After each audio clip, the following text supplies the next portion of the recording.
Hey y'all, I'm Josie. And I'm Vickie. Today we're going to take our passions little by slowly. Pew pew pew.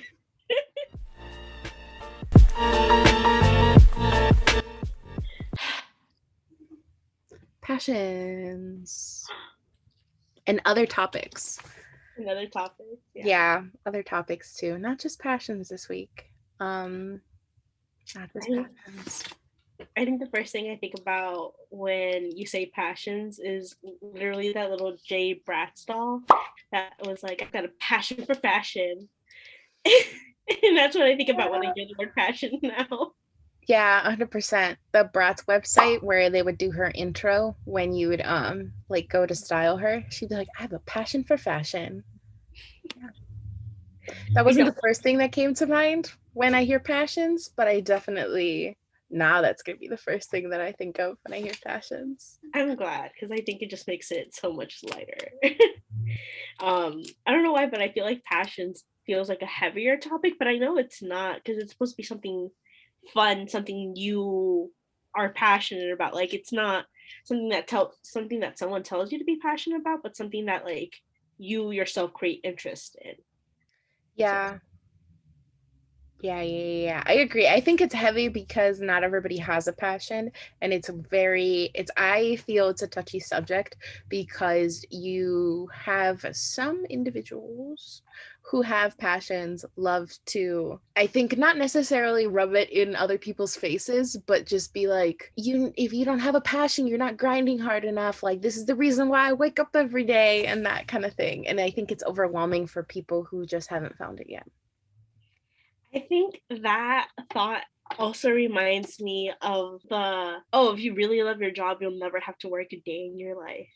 And I feel like that's something that I would think about a lot. And if it would feel so overwhelming having to find something that I absolutely loved so that I wouldn't hate my life and I wouldn't hate my job. But then I've also just been like, I've also seen like people on Twitter talk about this too, where they're just kind of like, okay, but sometimes you just have to work and passions don't have to be surrounding your work either. Like your life doesn't have to be work. And then Yeah. you can have passions outside of work. And I'm like, what a concept. Um, so I think I'm still like formulating what my feelings towards passions are. Yeah. I saw something recently on Twitter as well that somebody just tweeted how disappointed they are in recent generations because it almost feels like we're not allowed to have passions for just passions or interests for interests, that we have to continuously monetize on our interests and our passions, and that when you do that it no longer becomes something that like brings you joy for you. It like becomes like you doing it because you enjoy it, but also doing it because it's the way you're gonna like survive, or you're doing it to satisfy what now your audience wants as well. Yeah. I'm so like I mentioned like in episode one, like I like to paint, right? And I like doing things with my hands. I tend to be a crafty bitch. I like going to Dollar Tree, getting some things, making things out of things, you know? Mhm. And I feel like whenever I make something and I'm like, here, somebody will be like, oh, you can make this and sell it. And then I'm like, and then I always have an immediate guilt for saying, no, I just want this to be something fun that I'm doing. And I feel guilt in saying that because it's like, dang, this person's gonna view me as someone who's lazy, who isn't going to try to make more. Mhm. And that is my immediate feeling is just like guilt and saying like, no, I just want to have fun with this. I really resonate with that just because I feel the same way about my art. Like when I was selling my prints, I felt really bad about it because I originally just wanted to give them away. Like I almost always just want to give my art away because I just want other people to enjoy it. Yeah. And there's so many people who offer to pay for it. And I appreciate that because like when don't I need money? But I can't find a way to feel good about selling my art. And I know that's horrible because the not the whole point of making art, but like you spend so much on supplies and you spend so much time into it, it almost feels like you should. Um But what is that? Is that capitalism whispering in my ear? I don't know. So I guess like passions in a bigger context, bigger sense. Um, because I think when we talked about this, you had mentioned like the idea of like, do you even need a passion? Or Yeah. what's your take on that? Answer's yes. No, I don't know. I feel like I posed that question with a clear intent initially, but now from where I've thought about it and I don't know, because I feel like in theory, yes, you do need a passion. You need something that is your drive and is something that you are just really into, which is just another way of saying passion. But at the same time, I don't know. I want to say that passion feels in the way that it's morphed into today's day and age just feels like grind culture. And it just feels like you needing to find something that you're just like gonna forever just grind towards. But then what are you gonna do when it's done? Like when you reach your passion or you feel like you've fulfilled this passion, like where does that energy go? It just gets placed on something else and then you have to keep going. So that's one side of it. That's one side of my brain. But then the other side is people should enjoy things. Like passions are great. Like everyone should have something that they're so into and that they love to talk about. Because I also think that's a really like hot question to ask like when you're talking to someone new, like romantically. They'll always be like, "Oh, I love hearing about other people's passions." They're like, your eyes light up when you're talking about your passions. It almost feels like you need to have one in order to just hold conversations with people. I don't know if that feels extreme. I think I remember one time when I was just like talking about like a few books. Like, mind you, I don't read any of the books I get. I just buy them and they just sit on my shelf and I'm like, I'll read them, but I don't. For me, my hobby is like buying books. And so I was talking to someone about these books, and then he was like, oh, like I love hearing you talk about this. Like you sound so passionate about books and reading them. And I'm like, I don't read them. Like Oh no. I was just trying to have a conversation. Like, and so that kind of like incited that thought in me right now. But also when you were talking about the way people are like, oh, I love the way your lies light up, your eyes light up. I was thinking about that one post you made on Instagram. What was it like 2 years ago now? And it's like, this is my face when I'm passionate. And you were talking about graphic design. And the caption was talking about my passions. And I was, Yeah. yeah, because I was literally in the picture. I was at a job fair and I was talking to someone who worked at the city of Chicago. And they were talking about civic design, which I didn't know it was called civic design at the time. And we were talking about the way that we want to use design for social change, to foster social change. And it was the first time I had actually had someone put that into words, and just like a Mhm. person taking photographs of the event took a picture of me. And they showed it to me afterwards and emailed it to me because they were like, "You look so beautiful here," and I was like, "Oh wow, thank you." And then I posted it because I was like, "Dang, the stranger said that I look beautiful." Going back to me just taking any compliment and holding on to it for years. Um, Yeah, right. and I thought I'd post it, and it was one of my most liked pictures on my Instagram for a while. Wow. It was a good picture. But I think that was something else that just like I was thinking about, because your eyes did really look like they were lighting up in that photo. Like you Yeah. look like a little child just like with wonder. um Yeah, that's why I feel like I'm so conflicted about the topic of passion, because I am passionate about many things, but I do believe that my passions often are detrimental to my mental health. Like the things I'm passionate about often lead me to be like sleep deprived or really stressed out, and they don't often come to any sort of like fruitful fruition. I don't ever see any gain from them sometimes. But that doesn't mean that I care about them any less. I just wish there was another word other than passion when talking about something that you're just really into. I also feel like, I think especially like in grad school or like higher education, you're expected to have like one passion or like one form of interest. And so whenever somebody asks me like, oh, like what's your passion? Like what's your interest?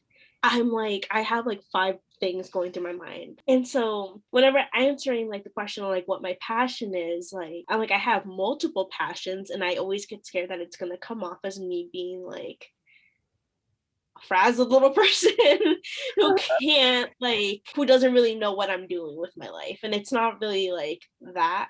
I think the reoccurring feeling that I have with passions is like guilt. Mhm. And it shouldn't be that way because I think like again like I agree that in like the simplest form passions are like this really great thing like when they're just for you and it's something that you're doing and you're like enjoying and you can talk about it endlessly and it's something you actually want to like look in more into and like you want to like grow from that. I think it's a really beautiful thing. But then it's also like I also feel like sometimes people just use your passions like against you, like, oh, I thought this was your passion, like why aren't you like trying more for it? And Yeah. then I'm like, Yeah. Yeah. That's super. Ugh, I hate that. I hate that. I've had people say that to me so many times. Like when I didn't want to do something or enter some competition or exhibit my work or like go and apply for 20 jobs a day because I'm super passionate about this specific thing, they're just like, oh, like if you really were passionate about this, you'd live, breathe, eat, drink this all the time. It'd be something that you never stop thinking about. It would consume your days. And I'm like, that sounds unhealthy. That sounds like something I don't want to do. It's the same thing with a dream job. Like, I mm-hmm. get asked so much in grad school, like what my dream job is. And I'm like, I have no idea. And in my head, I keep referring back to that meme I keep saying that, like, I don't have a dream job. I don't dream of labor. Like, I want to rest. I want to be able to live comfortably and not worry about my financial status or my health of myself or my family. Like, I just want to be happy. Yeah. I think a lot about that tweet too because and I think a lot about it with like the like, oh, if you really love your job, you'll never have to work a day in your life. And it's like, no, it's still work. It's still gonna be exhausting. Yeah. Like stop trying to make labor sound fun. Like it's never gonna sound fun. Oh, It's not. And that's like okay. Yeah, it's okay because we have to do it. yeah. But I guess in theory, like yeah, it is nice to think about like, oh, I'm gonna be able to do something that I actually want to do. And something that's going to drive me. And I think for the longest time, that's why I never understood why business majors got into business. Cause I'm like, there's no way people are passionate about numbers. Like, there's no way. But then it's like, okay, they don't have to be. Maybe Right. they are for like reasons I don't know. But Okay. you just like don't have to be. And I think it took me a really long time to understand why business majors would go into business. That's been Um something that's been driving your, been a burning question for you. yeah, and I think us talking about this now just kind of like is putting it into like a better perspective for me. Like you don't have to have a passion to pursue a job. Like you don't. Like it could just be something that like you have an expertise in.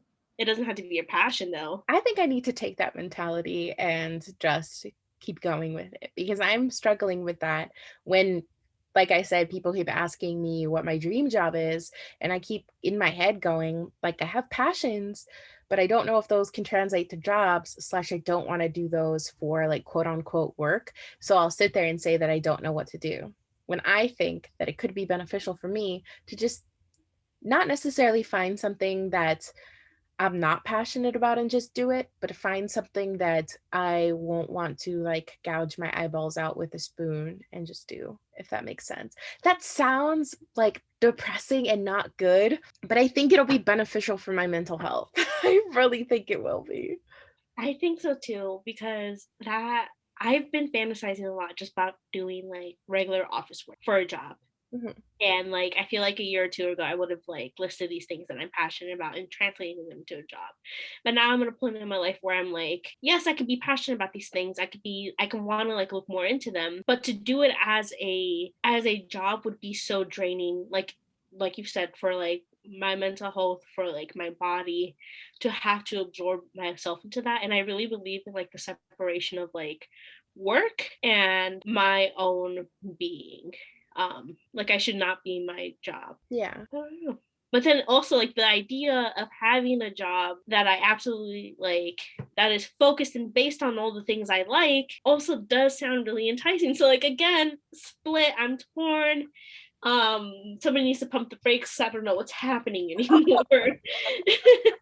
Yeah. My parents say all the time that you like whenever I say, "Oh, I'm passionate about photography," they're all like, "That's a wonderful hobby. You can do that on the side." And I've always thought that that was really patronizing, and I thought that that was like, "They're ignoring my passions. They're not letting me do what I want to do." But, like as I get older and I'm thinking about it, I'm like, if I were to have chose to be a photographer for my full job, I would hate photography. Like, I'm glad that it is a hobby and it is something that I do for fun. And I'm wondering if it's how I can translate that to other things in my life. I'm thinking about that because, like, yeah, if you love photography and if you're a photographer, I'm pretty sure like you're still gonna hate aspects of it because it's a job. It's not. It's no longer fun when you have these requirements. And I think also sometimes the requirements aren't coming from other people, but a lot of times they just come from myself too. Where I'm kind of like, oh, I have to meet this goal. I have to do this in order to prove that, like, yes, this is something I'm interested in. So I need to stop that and cut that out. Because it's not working for me. And then I'm setting up myself for like some level of disappointment where I'm kind of like, oh man, you didn't do anything. Yeah, yeah. I do the same thing. I think that falls into me like this whole past year since last of March. I've been taking the time to make my bed because I was always really stuck on the fact that if I didn't get all the things I needed to get done that day, I wasn't grinding hard enough to work on my passion in school. So that meant I was a failure. And then I started making my bed, and I was like, no, bitch, you got one cool thing done today. You made your bed, and now your room looks neat. So, like, that's what I've been like holding on to, where I'm just like, I think doing that one little thing a day is like in my head, making me believe that I am not a failure and that I am doing things with my life. And I like, it sounds silly saying it out loud, but I think it works. So, I'm going to keep my hair so it covers my bed because I didn't make it today. But that's not the point of the story. It's not the point of the story. This is correct. I've also been doing the same thing where I just make my bed every day, like no matter what I like make it. And it's just like a list. It's just part of my routine now. Um, but my issue is that come 2 o'clock, I'm really tired, so then I have to undo my bed, move the pillows so I can take my nap. And then by 6 o'clock, whenever I have to be like in class or on Zoom or stuff like that, I'm like, I did my bed for nothing. Oh no. Passion, I think overall passions are just like really complex, and I do feel like I need to have a passion, some sort of passion, some sort of drive, some sort of, because I don't want to go through life feeling like just going through motions of like I go to work, I come home, I make food, I go to work, come home, make food. So I think in order to enjoy life, I do need to have a passion, and I believe that that passion can exist either in work or for your own personal self, but I think it's much more rewarding when it exists just for your own personal self. I think is my answer on That's your whether or not I need a passion. Yeah. Yeah. Because like I can't just imagine myself living a life where I'm just going through these like motions. And if my passion is like going to new places, eating new things, that sounds like a pretty cool passion for me. Or yeah. that's not necessarily my passion, but I don't know. I feel like that sounds like cool. I agree. You know what I was just thinking of while you were saying that? That's, or more of a question to pose to you based off of what you said is, do you think there's a difference between passions and hobbies? Because that sounded like a hobby. I kind of see passions as hobbies though. Okay. I think it depends on like I was gonna say at the okay, hold on, I almost caught myself up there because I almost said I think it depends on the level you're engaged with it with. But that goes back to our earlier conversation Yeah. where you can't really measure passions. Because I think there are some people who do travel and they just see it as a hobby. And I think there are people who feel it as a passion to travel because it's something that they like rearrange their like life for and kind of just really focus in on that, you know? And like that's what I'm saying. Like that for me, that's not a passion, but wouldn't it be cool for that to be my passion? Because for me, that's definitely like a hobby, but I don't know. How do you define a passion? I guess that brings us there now. I think I think the difference between a passion and a hobby is that a passion is, first, let me define a hobby. I think. Okay. So I think a hobby is something that you devote both time and money to. And I think that a passion is something that you don't necessarily have to be physically engaged with, that you can just be, because you can be passionate about the idea of something. Like I can talk on end about how I want to live in a castle on a mountain with no one around near some like body of water where it is always like around 75 degrees. I could talk about that to no end and give you great detail on what this castle is supposed to look like, but I am not currently engaged with purchasing a castle or living near a body of water like that. So I think that might be the difference, at least for me. Like a hobby feels like something that you're actively engaging with and investing time and money into. And I think a passion is something that like that you care a lot about, but it doesn't have to be something that you're actually like engaged in pursuing. Yeah, and I think to add on to that, I think a hobby can come and go, but a passion is something you continuously come back to. Just I because like that. Yeah. it's like lit in a fire like inside you. Like at first when we were distinguishing the difference between a hobby and a passion, I was like, oh no, I don't have passions. I only have hobbies. But then, you know, I got over that and I'm in a better place now.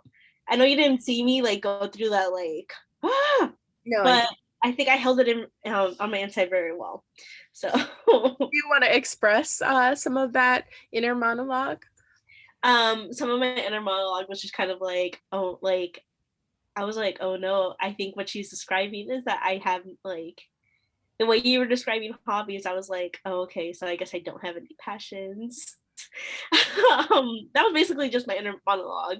But then after we defined passion, I felt better about that. Yeah. Are you passionate about living in a castle?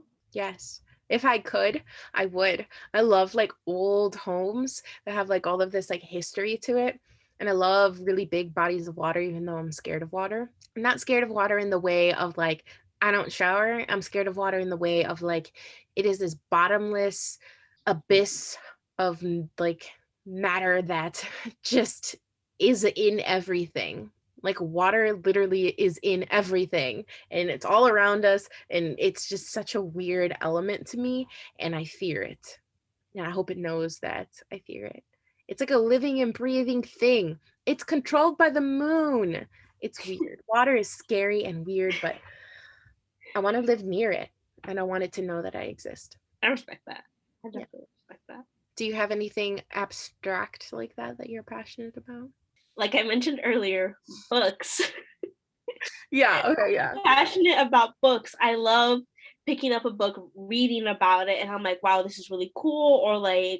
Or I really love getting books that aren't written in like a traditional like chaptery kind of sense where there's like some graphics or you have like poetry mixed in with short stories like or like cool books with like cool covers and like or like the covers look like really cool and stuff like that where it's like multi-layered because I have one that's like a hardcover like cover and then you have to pull it out and Wow. like they both have really pretty images on them, so I really enjoy buying books. Do I read them? No, but I like having them. I had an idea while you were talking. What if you framed your favorite cover art books and used them for art around your room? You don't, I feel like it'll be a funny story to tell if someone's like, oh, is this your favorite book? And you're like, no, I've never read it. And they're like, why is it framed on your wall? And you just don't answer. But in your heart, you know it's because you thought the cover art was really cool.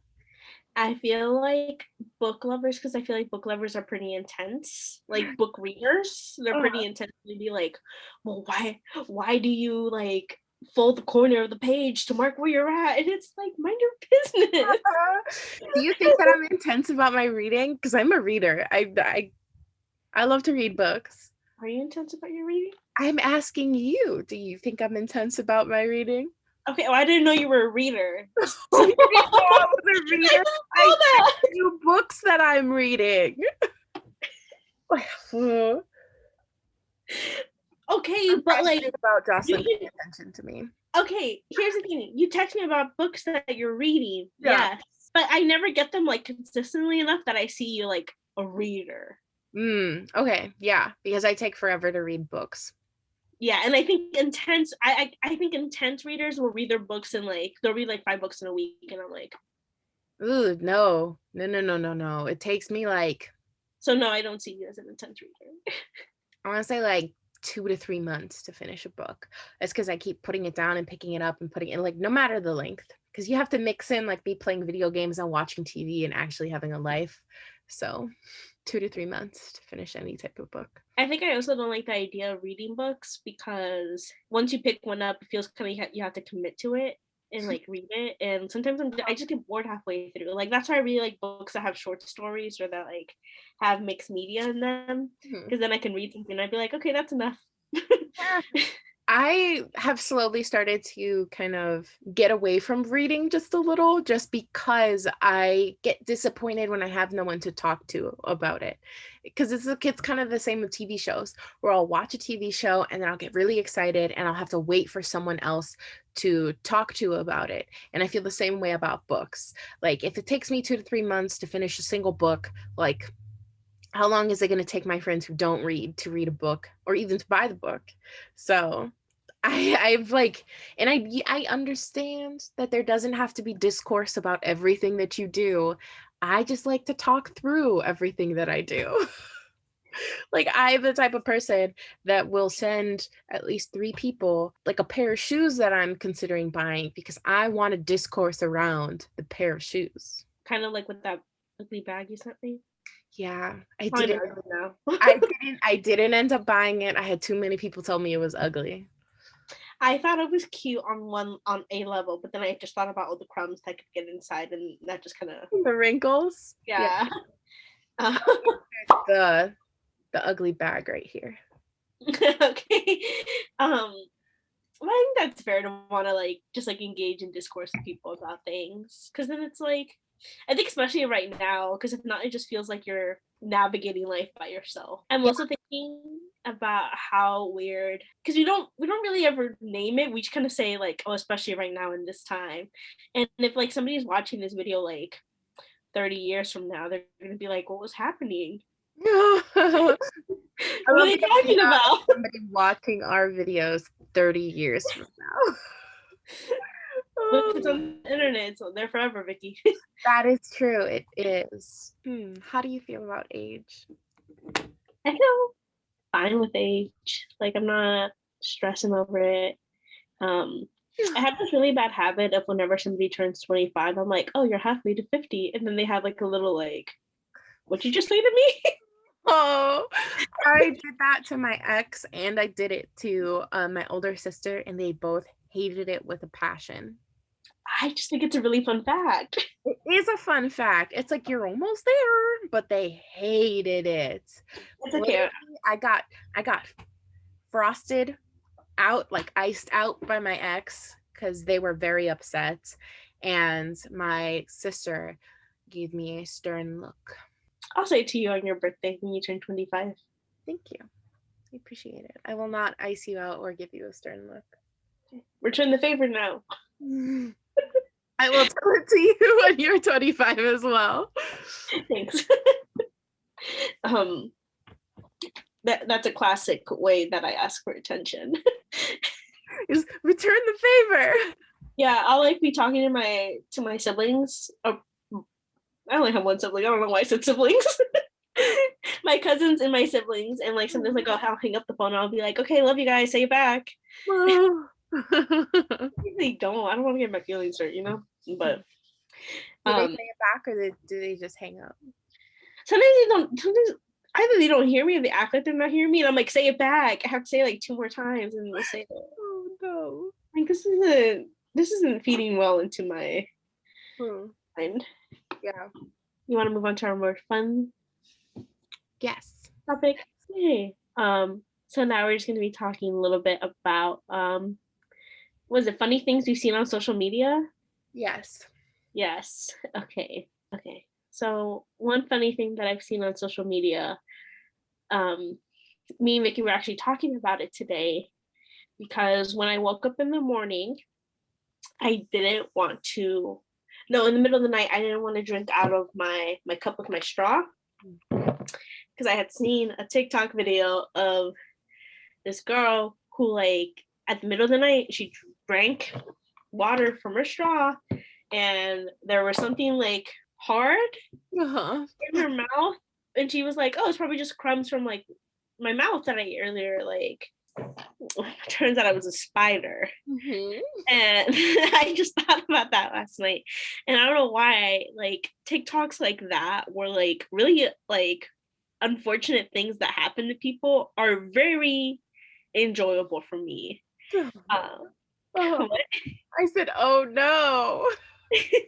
they're just really enjoyable for me because I'm like, damn, that's pretty funny. Uh, Um, and that tends to be my reaction to people in real life too when they tell me things that are kind of like unfortunate, and I'm like, oh, that's unfortunate, but that's, you gotta admit, that's pretty funny. And I think that's why, Vickie, that one time you were like, sometimes I feel like you bully me, and I'm like, oh. yeah, I do remember saying that, and I stand by it. I think I find unconventional things funny. I don't know what to make of that. We could spin it into a positive thing and say that you find humor in sad moments and you find joy in dark places. It's pretty funny though. You're like, no, I just think that other people's pain is funny. Yeah. If we're really getting deep about it, I just don't think I have the emotional capacity to. Deal with it. Oh, And I'm like, oh, let's make this a joke. Like, you don't have to be sad if we're laughing. yeah, I feel like at times it's a really good coping mechanism, but at other times it's kind of just like, I just want you to say, like, I'm sorry for whatever's happening with you. Something funny that I saw on the internet was this video of Maya Angelou being interviewed by Oprah Winfrey. And Maya Angelou is talking about someone telling her to read like this quote about God loving her. And when Maya Angelou starts crying, they pan it out, and Oprah is like, there's no like sound for that part, but there is sound of Maya Angelou talking. But Oprah like goes like this. Like she's about to start laughing at Maya Angelou crying, but 100% she's not doing that because, like, why would you do that as a professional interviewer in such a tender moment? But somebody put a laugh track over it of Oprah laughing and like trying to hold it in, and it's pretty funny. So I feel like what you're saying about laughing at other people's misfortunes falls perfectly into this funny video of Oprah not actually laughing at Maya Angelou. So I think that's going to be all for us today. Again, thank you so much for watching for a third week now. We truly appreciate it. Yeah, definitely appreciate it, and definitely look forward to having more fruitful conversations with you. Yeah. Yeah. Yay.